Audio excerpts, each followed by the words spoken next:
Fearless, run it up.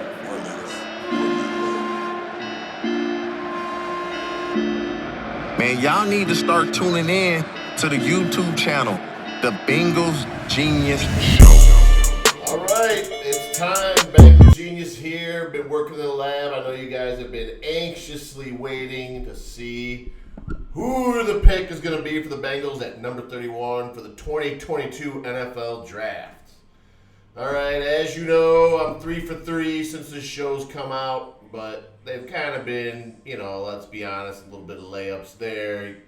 The OT, Jonah Williams, then of course Burrow, then Jamar Chase. So this one's going to be take a little more intricate, if you will, because hey, it's pick 31. So how are you supposed to know who everyone else is taking? So that's very difficult. All right, so I'm going to give it a best shot, and, most likely I'll be right with a couple of these. So what do the Bengals need? Areas of need, as we know, I would say cornerback, defensive line, a little more from the pass rush, from the defensive tackle situation. Could always use some offensive linemen, tight end.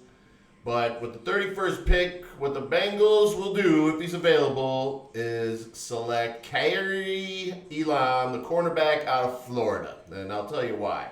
First of all, he's good, obviously good prospect.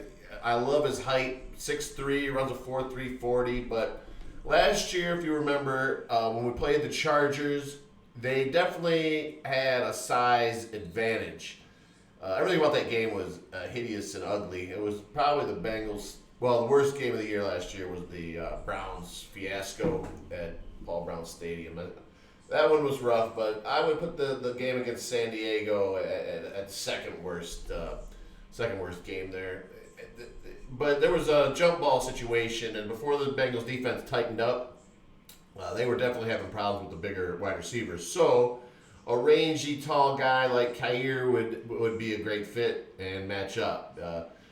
And the NFL's a passing league, and we got to make sure we have depth. I personally liked Eli Apple last year. I know everyone wants to point to that Super Bowl, but Cooper Kupp is one of the best receivers in the NFL. And he didn't even get over 100 yards.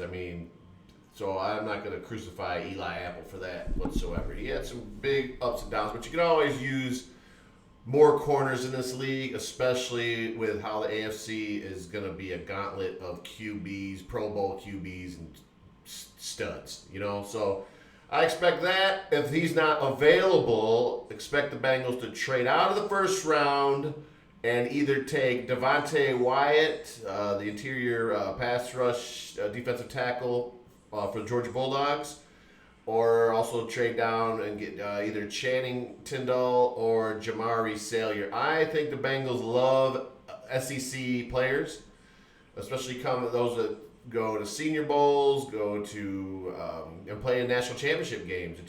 It's been a successful recipe, obviously. So I expect the same. That Georgia Bulldog defense was absolutely vicious this year, and I think it's going to do nothing but help to get those guys on the team, one of them. So I expect some of those guys. Now, Jamari Salyer, even though we have addressed the offensive line, we have to hit on some of these guys that we drafted last year, like Jackson Carman and Smith, but you just got to keep plugging guys in there. And Jamari seems like someone that would be a nice guy that can play multiple positions, which is very needed for depth. But we have to start hitting on these picks. These offensive linemen have got to pan out.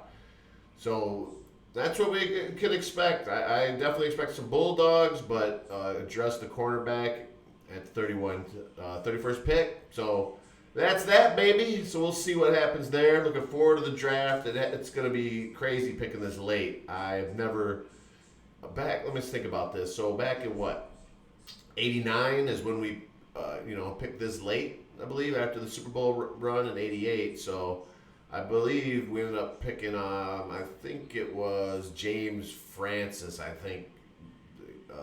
Baylor linebacker. I'll have to check that out to make sure that's accurate. Or it might have been Eric Ball.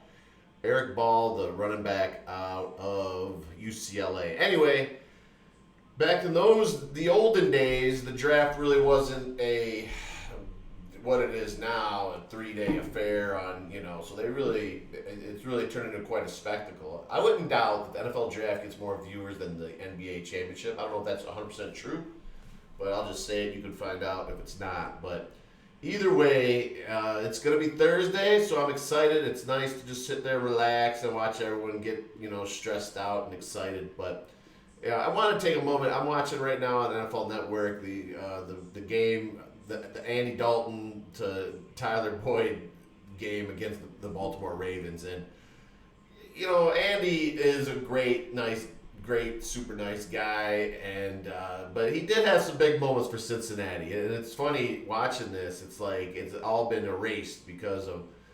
Let's be honest, brutally honest here, is the fact that the Bengals couldn't win a playoff game all those years under Marv. But the fact is, and I'll still maintain it to this day, that Marv was the key component that brought the Bengals into the current NFL situation, and he should be heralded as a Bengal legend, in my opinion.